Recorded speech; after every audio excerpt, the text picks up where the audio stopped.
बहुत ज़्यादा डिमांड थी कि कंप्लीट उत्तर प्रदेश जीएस का एक वीडियो बना दो, तो ये रहा वो वीडियो। इसमें 200 प्रश्न हैं और मेरी गारंटी है कि इस वीडियो को देखने के बाद आपको यूपी का अलग से जीएस नहीं पढ़ना पड़ेगा।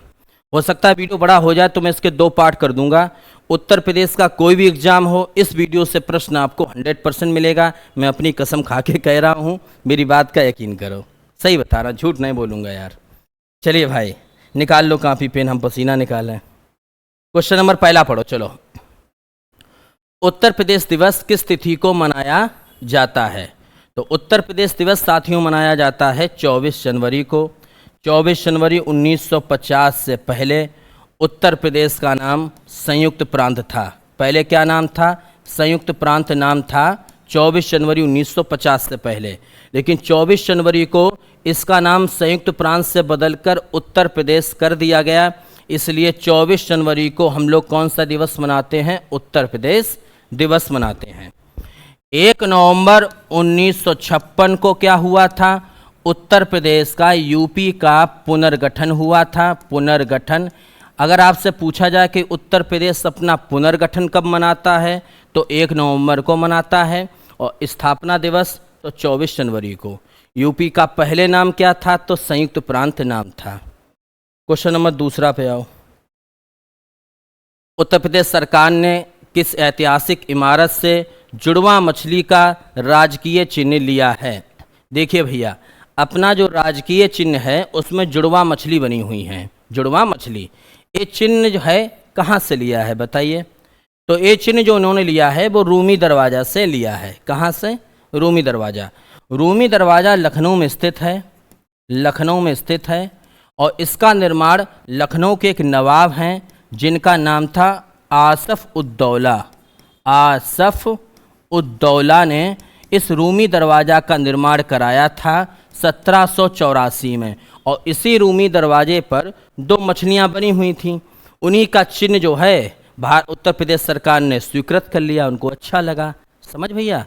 तो रूमी दरवाज़ा कहाँ है? लखनऊ में। किसने बनवाया था? आसिफ उद्दौला ने 1784 में। क्वेश्चन नंबर 3 कि निम्नलिखित में से उत्तर प्रदेश का कौन सा जनपद नेपाल के साथ सीमा साझा नहीं करता है? यानी इन 4 ऑप्शन में से ऐसा कौन सा जिला है जो नेपाल के साथ सीमा नहीं बनाता है? देखिए भैया, नेपाल के साथ 7 जिला सीमा बनाते हैं। कितने जिला? 7 जिला। ठीक, अब 7 जिलों के नाम नोट कर लो। एक तो हुआ बलरामपुर। बलरामपुर, तुम नोट करते रहना, इधर उधर मोबाइल न चलाओ। बलरामपुर, श्रावस्ती, श्रावस्ती के बाद आपका लखीमपुर, लखीमपुर, उसके बाद आपका हो गया बहराइच। राइटिंग समझ लेना, थोड़ा बहुत गड़बड़ हो। पीलीभीत, पीलीभीत के बाद हो गया सिद्धार्थनगर, सिद्धार्थनगर के बाद महाराजगंज। नाम भी पूछे जाते हैं, महाराजगंज। ठीक, हो गए 7 जिला। गिन लो भैया, बलरामपुर, श्रावस्ती, लखीमपुर, बहराइच, पीलीभीत, सिद्धार्थनगर और महाराजगंज। ये 7 जिला जो हैं यूपी के नेपाल के साथ सीमा बनाते हैं। अब आप इसमें देख लीजिए कौन सा नहीं बनाता है। बलरामपुर बनाता है, श्रावस्ती बनाता है, लखीमपुर बनाता है, लेकिन कुशीनगर नेपाल के साथ सीमा नहीं बनाता है।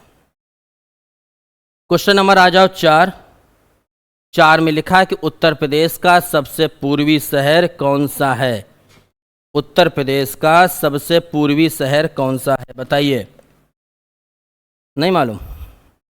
ठीक, चलो हम बता रहे हैं।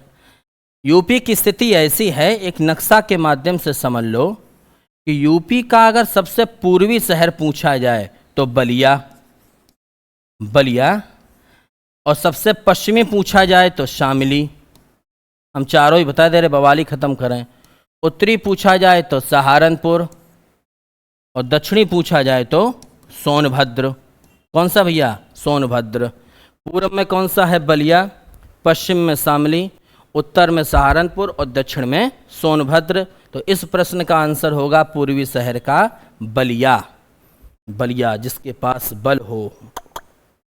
सोनभद्र जिले को स्पर्श करता है तो बताइए भैया सोनभद्र कितने राज्यों की सीमाओं को टच करता है? तुम्हारी किस्म गर्मी इतनी है। हाँ भैया बताओ, सोनभद्र जिले की सीमाएं कितने राज्यों को स्पर्श करती हैं? चलिए देखो, अभी मैंने बताया था कि जो सोनभद्र है वह उत्तर प्रदेश का सबसे दक्षिणतम जिला है, निचले हिस्से का, ठीक। और इसकी सीमाएं 4 राज्यों को टच करती हैं। कितनी? 4 राज्यों को सीमाएं टच करती हैं। कौन कौन से 4 राज्य हैं? एक तो आपका हो गया बिहार, बिहार को टच करता है सोनभद्र। बिहार के बाद आपका हो गया झारखंड, झारखंड के बाद आपका छत्तीसगढ़, और छत्तीसगढ़ के बाद आपका मध्य प्रदेश। बिहार, छत्तीसगढ़, झारखंड और मध्य प्रदेश, ये 4 राज्य टच करते हैं किसको? सोनभद्र को। ये पूछा गया क्वेश्चन है। क्वेश्चन नंबर 6, उत्तर प्रदेश की सीमा रेखा भारत के कितने राज्यों से मिलती है? इसका बताओ। चलो, उत्तर प्रदेश की सीमा रेखा भारत के कितने राज्यों से मिलती है? बताओ। बिल्कुल सही जवाब आया है 9 राज्य। अब 9 राज्य हैं कौन कौन से, इनको भी समझ लो। एक तो आपका हो गया राजस्थान, आगरा के बाद टच करता है।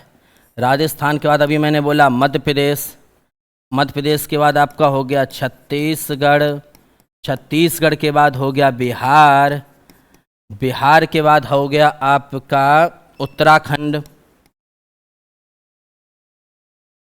उत्तराखंड के बाद आपका हो गया झारखंड, जो सब खंड अंड सब इसी में है, झारखंड, ठीक।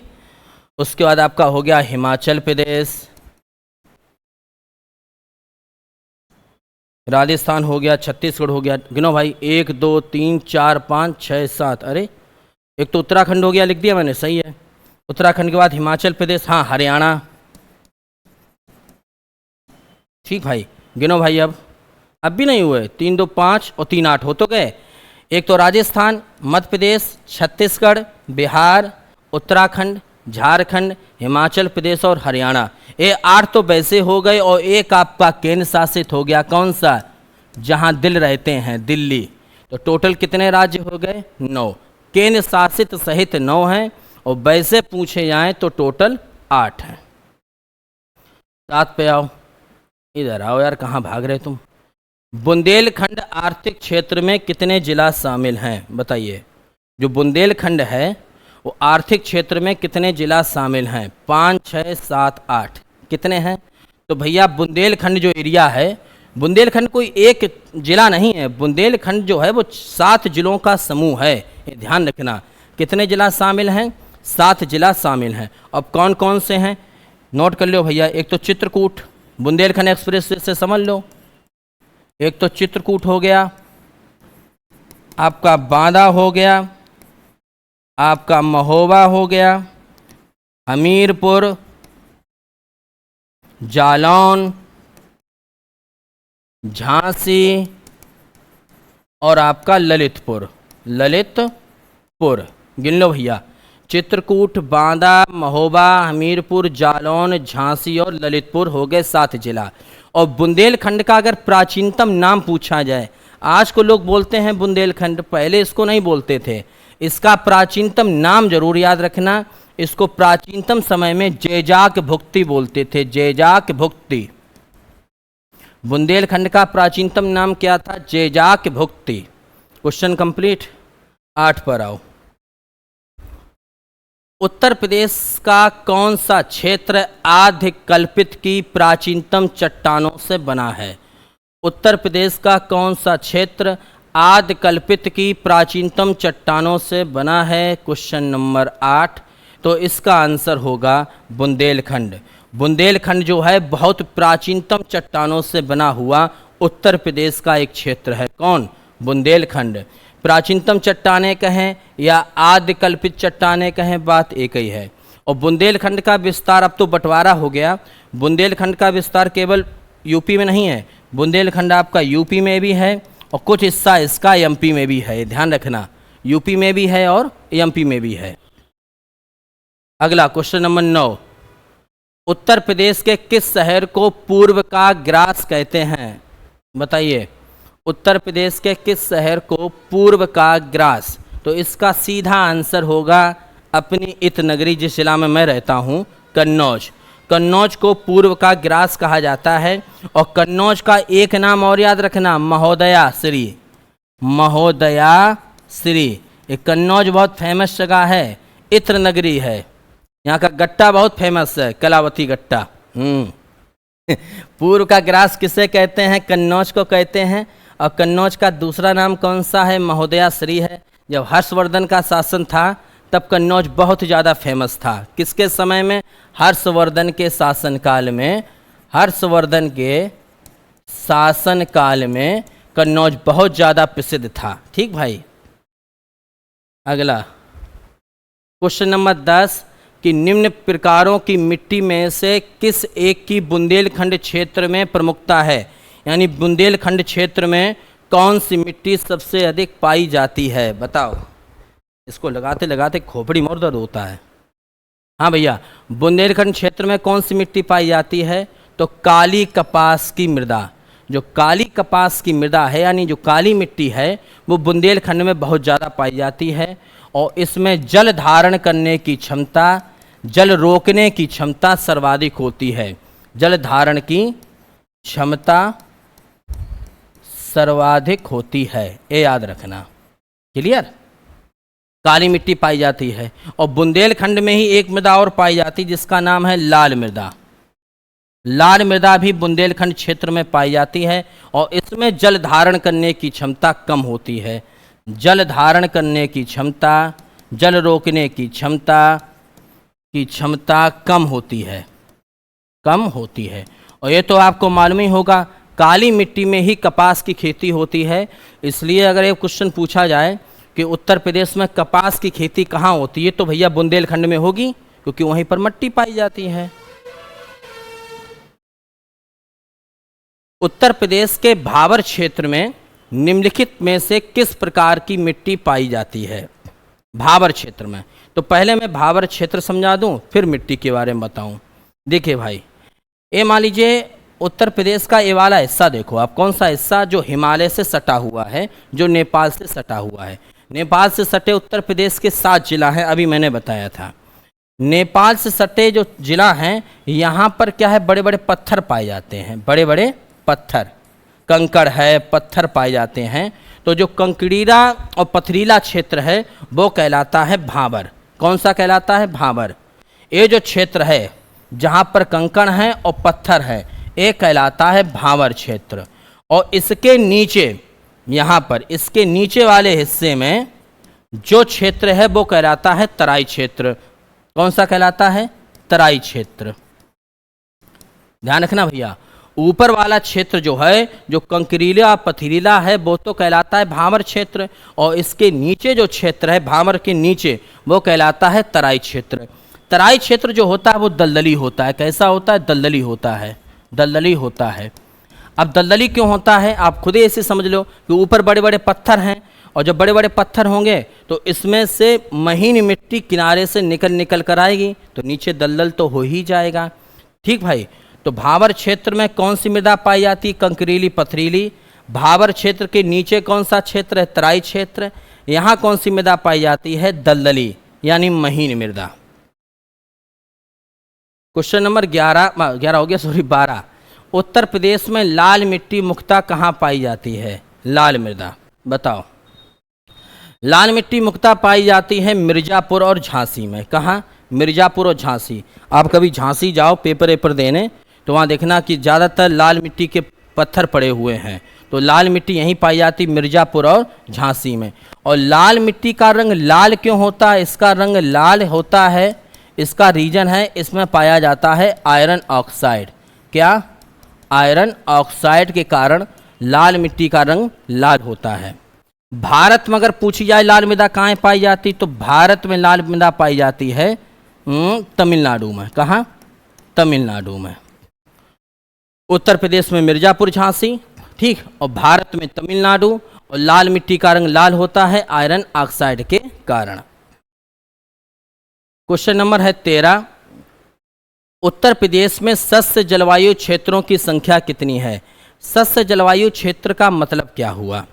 इसका मतलब ये हुआ कि उत्तर प्रदेश को जलवायु के आधार पर मृदा के आधार पर, वनस्पति के आधार पर, वर्षा के आधार पर 9 क्षेत्रों में बांटा गया है। कितने क्षेत्रों में बांटा गया है? 9 क्षेत्रों में बांटा गया है।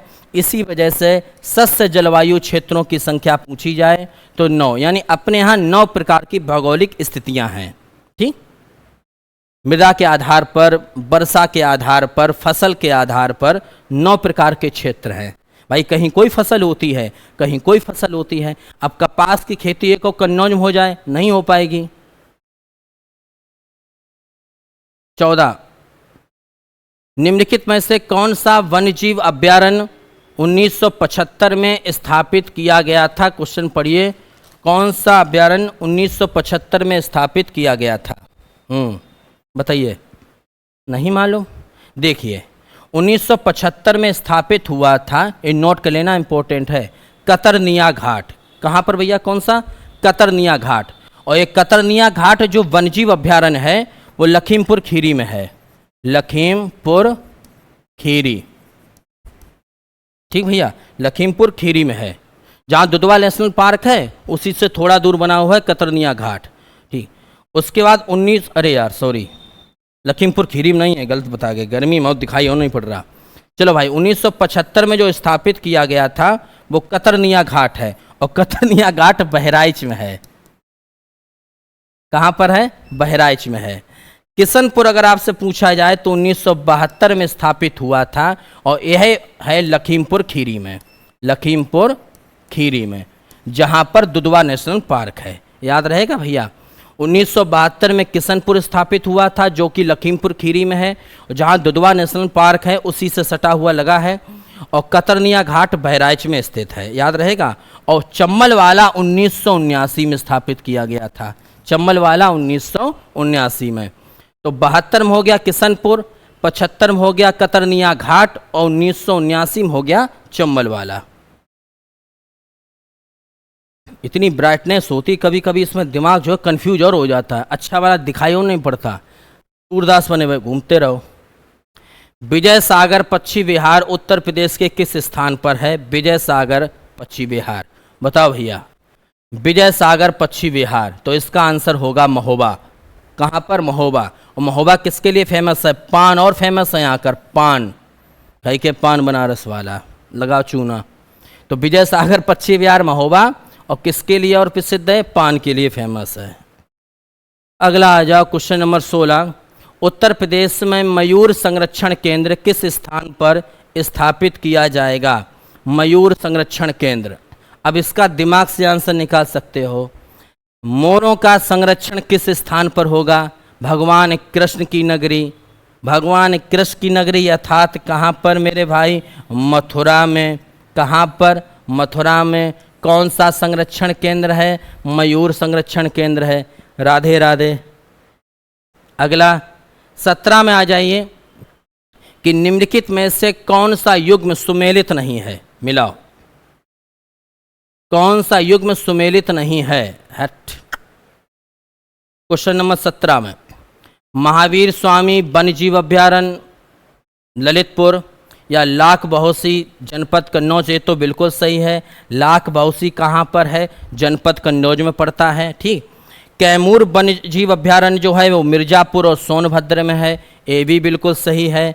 महावीर स्वामी वन्यजीव अभ्यारण्य ललितपुर में है, ये भी बिल्कुल सही है। और अभी मैंने बताया था किशनपुर, किशनपुर वन्यजीव अभ्यारण्य बलरामपुर में नहीं है, गलत। हाँ, बलरामपुर में नहीं है, ये अभी मैंने लिखाया यार, लखीमपुर खीरी में है, लखीमपुर खीरी। तुम शंखपुष्पी पियो, कुछ ना करो, भूल रहे इतनी जल्दी। किशनपुर वन्यजीव अभ्यारण्य कहाँ पर स्थित है? लखीमपुर खीरी में, तो यही वाला गलत था। अभी बताया था मैंने कि दुधवा नेशनल पार्क के पास स्थित है। तो महावीर स्वामी ललितपुर, लाख बहोसी अपने ही कन्नौज में है, और लाख बहोसी सबसे बड़ा पक्षी अभ्यारण्य और है, ये ध्यान रखना, कन्नौज वाला। और किशनपुर वाला हो गया लखीमपुर खीरी, और कैमूर वाला हो गया मिर्ज़ापुर और सोनभद्र के बॉर्डर पर। क्वेश्चन नंबर आ जाओ 18 में, उत्तर प्रदेश में पहला गिद्ध संरक्षण केंद्र कहाँ स्थापित किया जा रहा है? और वास्तव में गिद्ध तो गायब हो चुके यार, बिल्कुल गायब। क्या यार, किसी दिन देखना अभी 2-3 साल बाद जिस हिसाब से तापमान बढ़ रहा है, आदमी अभी अभी खड़े खड़े गिर रहा है, अब तुम देखना 4 साल बाद क्या दशा हो। आदमी गायब होगा। उत्तर प्रदेश में पहला गिद्ध संरक्षण केंद्र, तो पहला गिद्ध संरक्षण केंद्र जो बन रहा है वो महाराजगंज में बन रहा है। कहाँ पर भैया? महाराजगंज में। महाराजगंज का फर्नीचर और फेमस है, यहाँ का फर्नीचर उद्योग, फर्नीचर उद्योग। अब गिद्ध संरक्षण केंद्र का मतलब ये हुआ ऐसा पार्क ऐसा बनाएंगे जहाँ गिद्धों की स्थिति बनी रहे, जो गिद्ध खाते पीते हो उनको मिलता रहे। और क्या वर्तमान में उत्तर प्रदेश में वन क्षेत्र मात्र कितना प्रतिशत है? अब रिकॉर्ड के अनुसार हम देखें तो इसमें आंसर होगा 6.84%।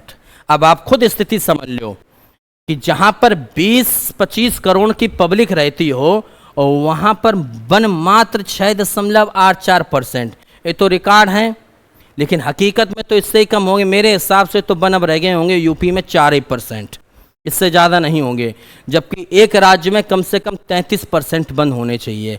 बहुत पीछे हो, यही तो मौत का कारण है। तो वन क्षेत्र कितने परसेंट है? 6.84%। और सर्वाधिक वन है सोनभद्र में, और यहाँ पर भी काटने की परंपरा शुरू हो गई। खाने हैं, खुदाई होती रहती, तो ये भी वन साफ हो रहे, खत्म कर देंगे बिल्कुल वन। अगला भैया क्वेश्चन नंबर 20 है, अभी बैटरी है 20 में आओ, मिलाओ भैया। हाँ, एक तरफ तो जे पश्चिम बिहार के नाम लिखे हैं और एक तरफ बाबू लिखा है जिला। मिलाओ भैया, बहुत सही। देखो मैं मिलाऊं, नवाबगंज पश्चिम बिहार उन्नाव में है। कहाँ पर है? उन्नाव में।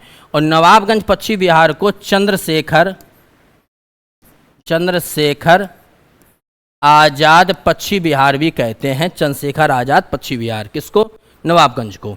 अगला ओखला पश्चिम बिहार की बात करें तो ये गाजियाबाद में है। कहाँ पर है? गाजियाबाद में है। पार्वती पश्चिम बिहार की बात करें तो ये गोंडा में है। कहाँ पर है? गोंडा में है। और समस्तीपुर पश्चिम बिहार की बात करें तो ये रायबरेली में है। नवाबगंज उन्नाव, ठीक। ओखला हो गया गाजियाबाद, समस्तीपुर हो गया रायबरेली, और पार्वती वाला कहाँ पर है? गोंडा में। और जो नवाबगंज पश्चिम बिहार है मेरी जान, उसको चंद्रशेखर आज़ाद पश्चिम बिहार भी कहते हैं। क्लियर? नोट कर लो, नवाबगंज लिखो भैया, ओलम जैसी पढ़ाएं तुम्हें हम। उन्नाव, ओखला पश्चिम बिहार गाजियाबाद, समस्तीपुर पश्चिम बिहार हो गया आपका रायबरेली, और पार्वती पश्चिम बिहार कहाँ हो गया आपका? गोंडा में। इसकी थोड़ी ब्राइटनेस कम करके देखें यार, आंखों में लोड ज़्यादा पड़ रहा मेरे। ठीक, अगला आ रहा सही? तो ठीक है, फिर क्या है, हम भी खुश तुम भी खुश। थोड़ा बढ़ा लें, थोड़ा, ठीक। चलो अगला भैया, क्वेश्चन नंबर 21। शेखा झील के नाम से एक राष्ट्रीय पक्षी विहार बनाया गया है। शेखा झील के नाम से एक राष्ट्रीय पक्षी विहार बनाया गया है। ये पक्षी विहार कहाँ पर है? तो खुद ही समझ लो, शेखा जहाँ पर शेख रहते हों, अलीगढ़। शेख और अली बात एक ही। शेखा झील के नाम पर जो पक्षी विहार है वो कहाँ पर होगा? जहाँ पर अली रहते हों, तो इसका आंसर होगा अलीगढ़। Question number 22। निम्नलिखित में से कौन एक सही सुमेलित नहीं है? एक तरफ झील है और एक तरफ स्थान है। प्रश्न भी बहुत लाजवाब है, बताइए कौन सा सुमेलित नहीं है? शेखा झील अभी बताई, अलीगढ़। बखीरा झील संत कबीर नगर, बिल्कुल सही है। सौज झील मैनपुरी, सही है। और सरसई नावर झील जो आगरा में नहीं है, ये वाली झील है इटावा में। तुम जाओ कभी इधर से इटावा, तो वहाँ पर लिखा होगा सरसई नावर नवभूमि में आपका स्वागत है, तो वही है सरसई नावर इटावा में। तो सौज झील मैनपुरी, शेखा अलीगढ़, और बखीरा हो गया संत कबीर नगर, और सरसई नावर वाली हो गई इटावा में। इसको भी नोट कर लो। क्वेश्चन नंबर हम चलते हैं 23 पर। हर टाइप का प्रश्न लिया है, कोई बचा तो है ही नहीं। कि निम्नलिखित में से कौन सही सुमेलित नहीं है? तो गंगा तो सीधी बात, बनारस के तट पर। सरयू अयोध्या के तट पर। गोमती सुल्तान नदी व सुल्तानपुर। और कोसी जो है, गोरखपुर जो है कोसी नदी के तट पर नहीं है, गोरखपुर जो है वो राप्ती नदी के तट पर है, राप्ती। समझ गए भाई? गंगा हो, बनारस है गंगा नदी के तट पर, सुल्तानपुर गोमती नदी के तट पर, गोरखपुर राप्ती नदी के तट पर, और अयोध्या सरयू नदी के तट पर। और गोमती नदी का बहुत पूछा जाता है। गोमती नदी के तट पर एक और है, लखनऊ। लखनऊ, गोमती रिवर फ्रंट बना हुआ है लखनऊ में। और गोमती नदी का जो उद्गम हुआ था वो हुआ था पीलीभीत की एक झील है पीलीभीत में जिसका नाम है फुलहर झील। तो फुलहर झील से गोमती नदी का उद्गम हुआ है। और गोमती नदी किनारे एक लखनऊ हो गया और एक सुल्तानपुर हो गया। क्वेश्चन नंबर 24, देवदरी एवं राजदरी जलप्रपात कहें या झरना कहें कहाँ पर स्थित हैं? देवदरी एवं राजदरी जलप्रपात बताइए। नहीं मालूम। देवदरी एवं राजदरी जो जलप्रपात है वो मिर्ज़ापुर में स्थित हैं, मिर्ज़ापुर मूवी। और वास्तव उधर एरिया आप सुधर गया तो पूर्वांचल वास्तव में पूर्वांचल है।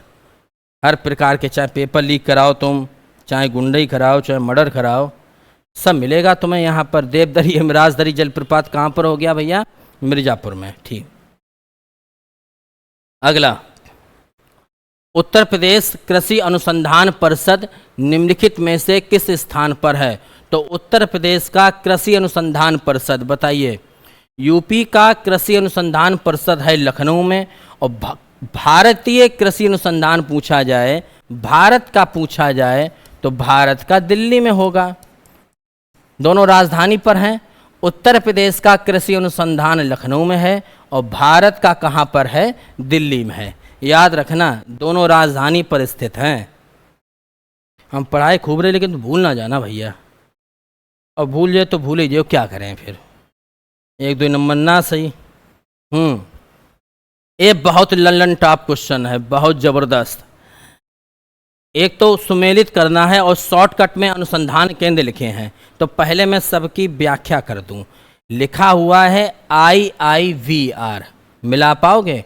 IIVR का मतलब ये हुआ, हम यहाँ पर लिख रहे हैं, ज़रा ध्यान से देखना, Indian institute of vegetable research, Indian institute of vegetable research. Shortcut में लिख दें यार, 3 जगह नहीं है। इंडियन इंस्टीट्यूट ऑफ वेजिटेबल, एक किसका है? वेजिटेबल वाला, वेजिटेबल। वेजिटेबल का मतलब ये हुआ ये शाक भाजी। कौन सा? शाक भाजी। इसको ऐसे भी बोल सकते हैं कि भारतीय शाक भाजी संस्थान या सब्जी संस्थान। ठीक, भारतीय शाक भाजी संस्थान जो है बताइए कहाँ पर है? अरे यार, बनारस। कहाँ पर होगा? एक काटकर बनारस कर लो, ये ध्यान रखना। भारतीय वेजिटेबल अनुसंधान केंद्र पूछा जाए या शाकभाजी पूछा जाए, बनारस में है। अब अगला आ जाओ, आगे लिखा है IIPR। IIPR का मतलब हुआ इंडियन इंस्टीट्यूट पल्सेस। पल्सेस का मतलब हुआ दलहन। इस पी का मतलब हुआ पल्सेस और पल्सेस का मतलब ये हुआ दलहन। और दलहन अनुसंधान सबको मालूम है कानपुर में है, ये बिल्कुल सही लिखा हुआ है। IVRI का मतलब ये हुआ इंडियन। ठीक, I से मतलब हुआ इंडियन, V से मतलब हुआ वेटनरी, R से मतलब हुआ रिसर्च, I से मतलब हुआ इंस्टीट्यूट। तो वेटनरी इंस्टीट्यूट का मतलब ये हुआ पशु चिकित्सा केंद्र, पशु चिकित्सा अनुसंधान केंद्र। तो केंद्रीय है, राष्ट्र स्तर का है। और ये वाला जो है पशु वाला वो इज्जतनगर बरेली में है। कहाँ पर? इज्जतनगर बरेली में है। अगला लिखा हुआ है, इसको हटा आगे पढ़ें, IGFRI। IGFRI का मतलब ये हुआ इंडियन ग्रासलैंड। जी का मतलब क्या हुआ? ग्रासलैंड। ग्रासलैंड का मतलब ये हुआ चारा, चारा अनुसंधान। तो चारा अनुसंधान कहाँ पर है? झांसी में। अब मैं शॉर्टकट में बता दूँ, ठीक, ध्यान से सुन लेना। V से मतलब हुआ वेजिटेबल। वेजिटेबल का मतलब ये हुआ सब्जी अनुसंधान। तो सब्जी अनुसंधान हो गया था आपका बनारस में। ठीक, ये P वाला हुआ पल्सेस। पल्सेस माने हुआ दलहन। दलहन वाला हो गया कानपुर में। B वाला हुआ, B माने हुआ वेटनरी। वेटनरी का मतलब हुआ पशु अनुसंधान केंद्र, इज्जतनगर बरेली में। और इसके बाद आपका जो जी का मतलब ये हुआ ग्रासलैंड। ग्रासलैंड का मतलब है चरागाह, और केंद्रीय चरागाह पूछा जाए तो झांसी में। बात खत्म। वो इतना कठिन नहीं था क्वेश्चन, हम तक भूल गए कहाँ पे क्या लिखा है। भूल जाते यार, आदमी हैं कोई। अब भूलना सही है, अब हम किसी दिन बताएंगे भूलना क्यों सही है। 27 पे आओ। आंवले का सर्वाधिक उत्पादन करने वाला जिला कौन सा है? तो आंवले का सर्वाधिक उत्पादन होता है प्रतापगढ़ में, सबको मालूम होगा। आंवला कहाँ होता है सर्वाधिक? प्रतापगढ़ में। राजा भैया, कुंडा, क्या जलवा है भैया, नाम ही राजा भैया है। उत्तर प्रदेश की प्रमुख वाणिज्य फसल कौन सी है? वाणिज्य फसल उसको बोलते हैं जिसका हम खेती करें और तुरंत उसको बेच दें, तुरंत उसको बेच दें। ये लगभग सभी वाणिज्य फसलें हैं, लेकिन उत्तर प्रदेश की अगर वाणिज्य फसल पूछी जाए तो गन्ना। गन्ना किसान बहुत हैं, समझे। वो गाना भी है वो गन्ना वाला, अब बोलेंगे नहीं यहाँ यूट्यूब पर, उस दिन डाल दिए वीडियो, कितना कलेश हुआ। तो भैया हाँ, वाणिज्य फसल कौन सी हो गई? गन्ना। हालांकि जूट भी वाणिज्य फसल है, व्यापारिक फसल है, और कपास भी व्यापारिक फसल है, लेकिन गन्ना उत्तर प्रदेश का है। भारत के, अब भारत की पूछी जाए तो भारत में जूट भी है, गन्ना भी है और कपास भी है। क्वेश्चन नंबर 29, पूर्वी उत्तर प्रदेश की काला नमक प्रसिद्ध प्रजाति है। ये बहुत अच्छा क्वेश्चन है। उत्तर प्रदेश में क्या है कि जो तराई क्षेत्र है, तराई हमने बताया था, उत्तर प्रदेश के तराई क्षेत्र में एक चावल होता है, और ये चावल तराई क्षेत्र में एक जिला पड़ता है सिद्धार्थनगर। सिद्धार्थनगर तराई क्षेत्र में जिला पड़ता है सिद्धार्थनगर। तो सिद्धार्थनगर में एक चावल होता है और इस चावल का नाम है काला नमक चावल। एक काले रंग का होता है, ठीक। और ये बहुत प्रसिद्ध फसल है चावल की, बहुत ज़्यादा। इसको हम लोग विदेशों में भी बेचते हैं। तो धान की ये प्रसिद्ध प्रजाति है जिसका नाम है काला नमक, उत्तर प्रदेश के तराई क्षेत्र में, और प्रमुख रूप से कहाँ पर होती है? सिद्धार्थनगर में। क्वेश्चन नंबर 30, आम की लंगड़ा किस्म हमारे राज्य के किस स्थान पर उगाई जाती है? आम की तो कई प्रजाति हैं, लंगड़ा है, चौसा है, ठिकारी है, दशहरी है और तोतापरी है। हाँ हाँ, तो आम की लंगड़ा किस्म बताइए किस जिला में होती है? लंगड़ा, देखिए लंगड़ा नामक आम की जो प्रजाति होती है वो बनारस में। लंगड़ा हम सबकी बता दें। दशहरी जो है, दशहरी आम, ये बहुत खाया जाता है अपने यहाँ। लखनऊ, लखनऊ में सुना है मलिहाबाद, मलिहाबाद। उसके बाद चौसा, चौसा अपने यहाँ होता है, यहाँ लिख रहा हूँ मैं चौसा, तो चौसा होता है हरदोई में। हरदोई, चौसा कहाँ पर है? हरदोई में। लंगड़ा कहाँ पर है? बनारस में। और दशहरी हो गया लखनऊ के मलिहाबाद में। 31, कौन सा एक बांध उत्तर प्रदेश में नहीं है? बताओ भैया, कौन सा एक बांध उत्तर प्रदेश में नहीं है? बिल्कुल, देखो भाई, अहरोरा नामक बांध मिर्जापुर में है। मिर्जापुर तो उत्तरी प्रदेश में है, ठीक। अडवा नामक बांध भी मिर्जापुर में है, मिर्जापुर भी यूपी में हो गया। बघेलखंड वाला ये हो गया आपका बलरामपुर में, बलरामपुर में है, ये भी यूपी में है। और बंदुआ बांध यहाँ पर नहीं, बंदुआ बांध पड़ता है बिहार में। तो नोट कर लो, अहरोरा बांध मिर्जापुर, अडवा नामक बांध जो है वो मिर्जापुर में है, बघेलखंड नामक बांध जो है वो बलरामपुर में हो गया, और बंदुआ नामक कहाँ पर है? बिहार में। तो यही वाला यूपी में नहीं है। ये तीनों पहले नोट तो करो, अहरोरा मिर्जापुर, अडवा मिर्जापुर, बघेलखंड बलरामपुर, और बंदुआ कहाँ पर हो गया? बिहार में। अगला क्वेश्चन 32 पढ़ो।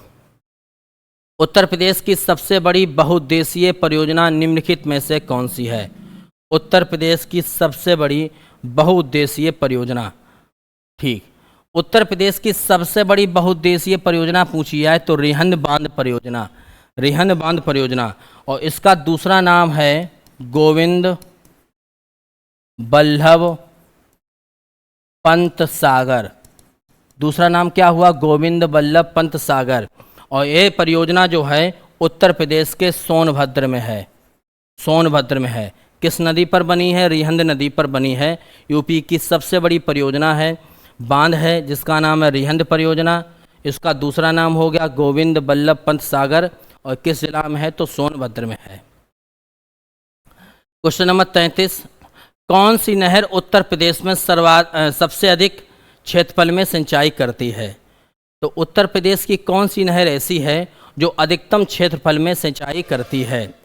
ऊपरी गंगा नहर, निचली गंगा नहर, शारदा नहर या रामगंगा नहर? तो इसका आंसर होगा भैया शारदा नहर परियोजना जो है वो उत्तर प्रदेश की सबसे बड़ी नहर परियोजना है।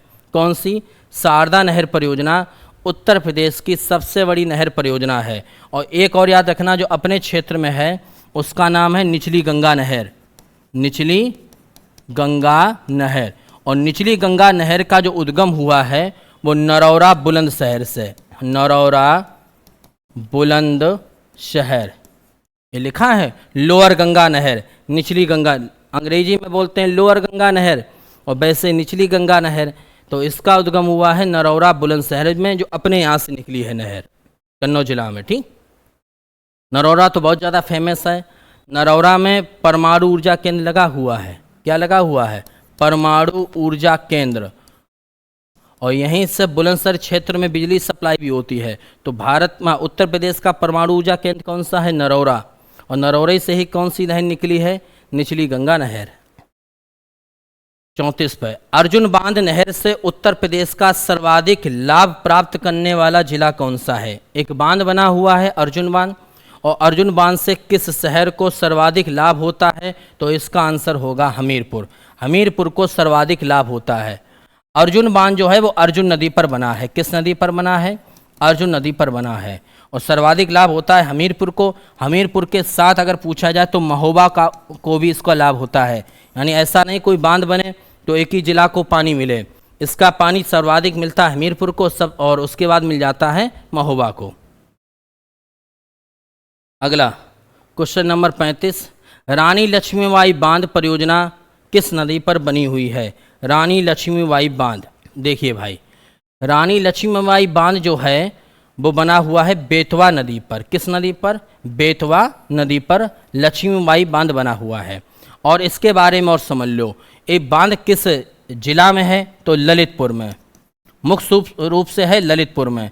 ललितपुर के बाद इसका लाभ जो है झांसी भी उठाता है। इसका पानी झांसी को भी मिलता है, इसका पानी हमीरपुर को भी मिलता है, इसका पानी थोड़ा पानी आपको जालौन में भी मिल जाता है, जालौन जिला को भी जाता है। ठीक भाई, तो याद रखना रानी लक्ष्मीबाई बांध बेतवा नदी पर बना है और प्रमुख रूप से मुख्य बांध जो है वो ललितपुर में है, लेकिन लाभ प्राप्त करते हैं झांसी भी, हमीरपुर और जालौन भी। अब अगला क्वेश्चन पढ़ो, तब तक हम पानी पी लें। पढ़ो पढ़ो भैया, ने थक और गए।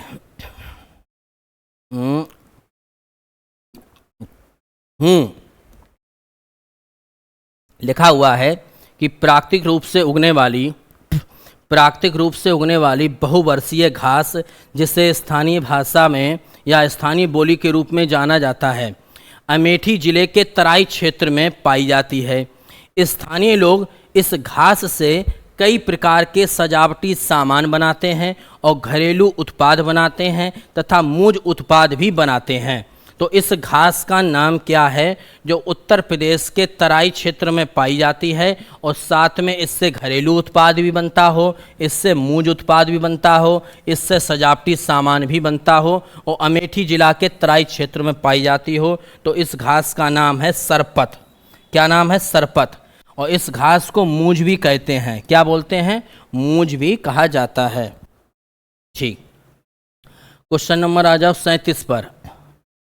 कौन सी मुख्य एजेंसी निम्नलिखित में से कौन सी मुख्य एजेंसी में से एक नहीं है जो उत्तर प्रदेश में भारी मात्रा में अनाज भंडारण में शामिल नहीं है? यानी इन 4 ऑप्शन में ऐसी कौन सी एक संस्था है जो अनाज का भंडारण नहीं करती है? क्वेश्चन नंबर 37 बताइए। ये तो मालूम होगा सबको, नहीं मालूम? देखिए, एफसीआई को बोलते हैं फूड कॉरपोरेशन ऑफ इंडिया। क्या बोलते हैं? एफसीआई को बोलते हैं फूड कॉरपोरेशन ऑफ इंडिया। और फूड का मतलब ही हुआ कि अनाज का भंडारण करती है, सरकारी अनाज का भंडारण। लोग किसानों से अनाज नहीं खरीदा जाता, धान है, गेहूं है। ठीक, एफडीआई को बोलते हैं प्रत्यक्ष विदेशी निवेश। प्रत्यक्ष विदेशी निवेश। तो ये संस्था किसी प्रकार के अनाज का भंडारण नहीं करता। ये तो एक प्रकार का ऐसा हुआ कि विदेशी कंपनियां पैसा लगाती हैं, तो एफडीआई नहीं। एसडब्ल्यूसी की बात करें तो SWC का मतलब है वो state wearing house, state wearing house, ये भी करती है। CWC की बात करें तो सेंट्रल वेयरिंग हाउस कह दें या कॉरपोरेशन कह दें, बात एक ही है। चलो इसके बारे में लिख दें जरा फुल फॉर्म। जो CWC है, अरे यार, CWC का मतलब हुआ central wearing corporation. Central wearing corporation का मतलब ये हुआ कि केंद्रीय भंडारण निगम, केंद्रीय भंडारण निगम। अब केंद्रीय भंडारण का मतलब ये हुआ कि अनाज का भंडारण करना, और SWC का मतलब है ये हुआ state wearing corporation. State wearing corporation का मतलब ये हुआ कि राज्य भंडारण निगम। तो राज्य भंडारण निगम हो, चाहे केंद्रीय भंडारण निगम हो, चाहे FCI हो, ये क्या करते हैं, अनाज को एकत्रित करते हैं। जो FDI है, जिसको हम प्रत्यक्ष विदेशी निवेश बोलते हैं, तो इसका इससे कोई लेना देना नहीं है। उत्तर प्रदेश के किस जिला में बाबू गेंदा सिंह गन्ना संस्थान स्थित है? बाबू गेंदा सिंह गन्ना संस्थान, कुशीनगर, संत कबीर नगर, गोरखपुर या अयोध्या? इसका आंसर सभी लोग कमेंट बॉक्स में बताएंगे। सभी लोग, अगर वीडियो पूरा देख रहे हैं, मैं पता लगा लूँगा इससे कितने लोग वीडियो देख रहे हैं। हाँ बताओ, केंद्रीय गन्ना संस्थान, सॉरी, बाबू गेंदा सिंह गन्ना संस्थान कहाँ पर स्थित है? इसको भैया सभी लोग कमेंट करके बताना। क्वेश्चन नंबर 38 का आंसर ये तुम्हारे ऊपर सौंप दिया। गूगल से ढूंढो, अखबार में ढूंढो, जो इच्छा हो। उत्तर प्रदेश का बीज प्रमाणीकरण ब्यूरो कहाँ पर स्थित है? बीज प्रमाणीकरण ब्यूरो, बताइए। क्वेश्चन नंबर 39, बीज प्रमाणीकरण ब्यूरो आलमबाग। आलमबाग कहाँ पड़ता है? आलमबाग नहीं मालूम, नहीं मालूम, बहुत बढ़िया बात है। तो इसका आंसर है आलमबाग। बीज प्रमाणीकरण ब्यूरो कहाँ पर स्थित है? आलमबाग। इतना भी नहीं मालूम तो क्या मतलब है यार। उत्तर प्रदेश के तराई क्षेत्र में मुख्य रूप से उगाई जाने वाली सुगंधित चावल की किस्म को किस नाम से जानते हैं? अभी मैंने बताया था कि उत्तर प्रदेश के तराई क्षेत्र में एक सुगंधित चावल उगाया जाता है और उस चावल का नाम है काला नमक चावल। कौन सा? काला नमक चावल। और उत्तर प्रदेश के तराई क्षेत्र में एक जिला है जिसका नाम है सिद्धार्थनगर। तो इस सिद्धार्थनगर जिले में उगाया जाता है। बड़ा इसमें भाई ताकत होती, बहुत अच्छा चावल होता है। अब कोई जाए सिद्धार्थनगर तो खरीद के लाए। अगला 41, उत्तर प्रदेश राज्य में टिहरी बांध परियोजना किस देश के सहयोग से पूरी की जाएगी? एक टिहरी बांध है तो किस देश के सहयोग से पूरा किया जाएगा? 41 में, हाँ सही है भैया। टिहरी बांध जो बताएं, अब उत्तर प्रदेश में रहा नहीं, अब तो बंटवारा हो गया ना उत्तर प्रदेश और उत्तराखंड का। सन 2000 में क्या हुआ था कि 13 जिला उत्तर प्रदेश के काट दिए गए और उन 13 जिला काट कर क्या बना दिया गया? उत्तराखंड बना दिया गया। तो वहीं पर उत्तराखंड में टिहरी बांध परियोजना है और टिहरी बांध परियोजना भागीरथी नदी पर है, भागीरथी नदी पर है। और इसका निर्माण जो किया जाएगा वो भैया सोवियत रूस के द्वारा किया जाएगा। किसके द्वारा? रूस के द्वारा किया जाएगा। क्लियर है? अब नहीं रहा उत्तर प्रदेश में, यही तो मैं बोल रहा हूँ, थोड़ा उसमें पुराना क्वेश्चन है ना। टिहरी बांध तो अब उत्तराखंड में है, सबसे ऊंचा बांध है, भारत का सबसे ऊंचा बांध है उत्तराखंड में, नाम है टिहरी बांध और नदी का नाम क्या है? भागीरथी। और कौन सा देश इसको पूरा कर रहा है? किस देश की सहायता से बना रहे? हम लोग रूस की सहायता से बना रहे इसको। क्वेश्चन नंबर 42, निम्नलिखित में से उत्तर प्रदेश का निम्नलिखित में से सबसे ऊंचा बांध बताओ।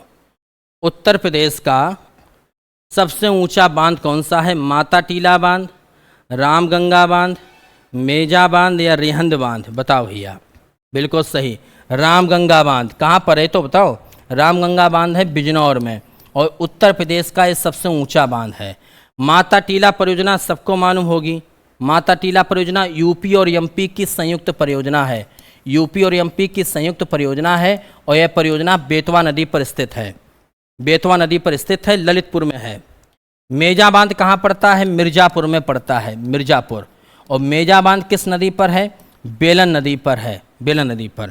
रिहंद बांध जो पड़ता है वो अलग है, यहाँ पर यूपी में नहीं, इसका कोई लेने देना नहीं। तो माता टीला बांध हो गया यूपी एमपी में, बॉर्डर पर है और किस नदी पर? बेतवा नदी पर। रामगंगा बांध बिजनौर में है और ये उत्तर प्रदेश का सबसे ऊंचा बांध हो गया। मेजा बांध मिर्जापुर में है, किस नदी पर? बेलन नदी पर है। क्वेश्चन नंबर 43, आर्यभट्ट नक्षत्रशाला कहाँ पर स्थित है? बताइए। आर्यभट्ट नक्षत्रशाला। अब मैं व्याख्या करता हूँ। उत्तर प्रदेश में 4 नक्षत्रशाला है जहाँ पर ग्रहों की स्थिति, नक्षत्र की स्थिति ये सब देखी जाती हैं।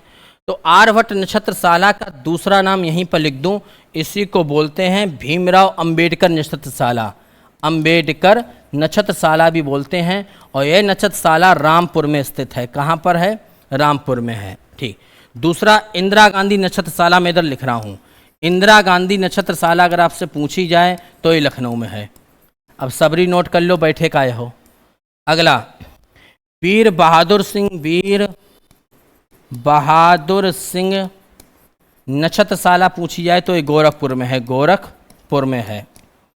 जवाहरलाल नेहरू नक्षत्रशाला पूछी जाए, जवाहरलाल नेहरू नक्षत्रशाला तो ये प्रयागराज में यानी इलाहाबाद में है। प्रयागराज में। आर्यभट्ट को अंबेडकर नक्षत्रशाला बोलते हैं, रामपुर में है। इंदिरा गांधी वाली लखनऊ में है। वीर बहादुर वाली गोरखपुर में है। जवाहरलाल वाली हो गई प्रयागराज में। ठीक। क्वेश्चन नंबर 44, उत्तर प्रदेश में पर्यटन विकास निगम की स्थापना कब हुई? पर्यटन विकास निगम। पसीना निकल रहा भगवान के सब। एसी तो है नहीं यार, लगवाएंगे। उत्तर प्रदेश में पर्यटन विकास निगम की स्थापना 1974 में हुई थी। कब हुई थी? 1974 में। क्वेश्चन नंबर 45, प्रथम दीनदयाल हस्तकला संकुल व्यापार सुविधा केंद्र कहाँ पर है? तो पंडित दीनदयाल उपाध्याय हस्तकला संकुल व्यापार केंद्र कहाँ पर है? बताइए भैया। ये तो बहुत आसान है। पंडित दीनदयाल उपाध्याय संकुल व्यापार सुविधा केंद्र बनारस में है। कहाँ पर है? बनारस में। इसको नोट कर लो। पंडित दीनदयाल हस्तकला संकुल व्यापार केंद्र बनारस में। अगला 46 पर, हाल ही में एक नई रेल कोच फैक्ट्री का निर्माण की नींव कहाँ रखी गई? तो एक नई रेल कोच फैक्ट्री, अब तो पुरानी हो गई, जब ये क्वेश्चन पूछा गया तब हाल ही में रखी गई थी। तो नई रेल कोच फैक्ट्री कहाँ पर है भैया बताओ? नहीं मालूम? रायबरेली के लालगंज में। रायबरेली के लालगंज में नई रेल कोच फैक्ट्री है भैया। रेल कोच फैक्ट्री रायबरेली के लालगंज में। अगला 47, एक तरफ जिला लिखा हुआ है, एक तरफ उसका उद्योग लिखा हुआ है। तुमको ये बताना है कि कौन सा जिला किस उद्योग के लिए फेमस है। सबको मालूम होना चाहिए। देखो भैया, मुरादाबाद सबको मालूम, पीतल का बर्तन, और इसमें क्या डाउट है? बरेली, हाँ सहारनपुर हो गया आपका कागज। सहारनपुर में कागज बहुत बनता है। अरे यार देखो, मुरादाबाद में तो हो गया पीतल का बर्तन, सहारनपुर में हो गया आपका कागज, बरेली का होगा यहाँ फर्नीचर नहीं सुरमा।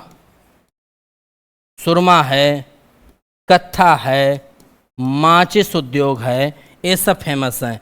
प्रतापगढ़ में कालीन बनती है, कालीन के साथ साथ प्रतापगढ़ का आंवला फेमस है। ये पूरे आंसर गलत कर दिया। तो मुरादाबाद का पीतल का बर्तन हो गया, प्रतापगढ़ का आंवला हो गया, बरेली का सुरमा, कत्था, माचिस, और एक और है बरेली बांस। बरेली का सुरमा, कत्था, माचिस और बांस, और सहारनपुर का कागज बहुत ज़्यादा फेमस है। ठीक। क्वेश्चन नंबर 48 पर आ जाओ। ब्लैक पॉटरी के लिए जीआई टैग उत्तर प्रदेश में किस स्थान से संबंधित है? ब्लैक पॉटरी को बोलते हैं काली मिट्टी का बर्तन, और काली मिट्टी के बर्तन के लिए उत्तर प्रदेश का सर्वाधिक फेमस स्थान कौन सा है? नजीबाबाद, निज़ामाबाद, खुर्जा या कासगंज? देखिए, नजीबाबाद अलग है, निज़ामाबाद अलग है। हाँ, निज़ामाबाद होगा। निज़ामाबाद पड़ता है आजमगढ़ में, आजमगढ़। और आजमगढ़ में जो निज़ामाबाद है वो ब्लैक पॉटरी यानी काली मिट्टी के बर्तन के लिए बहुत ज़्यादा फेमस है। खुर्जा जो है, खुर्जा की बात करूँ मैं, जो बुलंदशहर खुर्जा, वो चीनी मिट्टी के बर्तन के लिए, कौन से? चीनी मिट्टी बर्तन के लिए बहुत ज़्यादा फेमस है। जो खुर्जा जाते उन्हें देखा होगा, तमाम चीनी मिट्टी के बर्तन दिखते हैं, और काली मिट्टी के बर्तन आपको निज़ामाबाद, आजमगढ़ में मिलेंगे। क्वेश्चन नंबर 49, उत्तर प्रदेश के किस शहर को कालीन नगरी कहा जाता है? कालीन नगरी बताइए, किस शहर को कालीन नगरी कहते हैं? तो इसका आंसर होगा भदोई। भदोही को कालीन नगरी के नाम से जाना जाता है। यहाँ पर कालीन बहुत बड़ी मात्रा में बनती है। क्वेश्चन नंबर 50, गीडा क्या है? गीडा बताओ भैया। गीडा बिल्कुल सही। हाँ बताओ। तो लास्ट क्वेश्चन है, गर्मी बहुत ज़्यादा, अगली वीडियो में कर लेंगे। गोरखपुर औद्योगिक विकास प्राधिकरण को, गोरखपुर औद्योगिक विकास प्राधिकरण को हम लोग शॉर्टकट में क्या बोलते हैं? गीडा बोलते हैं। वीडियो अच्छा लगा करे तो भैया सबको भेज दिया करो। हम कोई पैसे तो मांगते नहीं ऑनलाइन, ताकि सभी लोग पढ़ लें। और कोई त्रुटि हुआ करे, गलती हुआ करो तो बता दिया करो, सुधार लेंगे। ठीक, इतने ही रखते हैं आज की वीडियो में। ओके, धन्यवाद।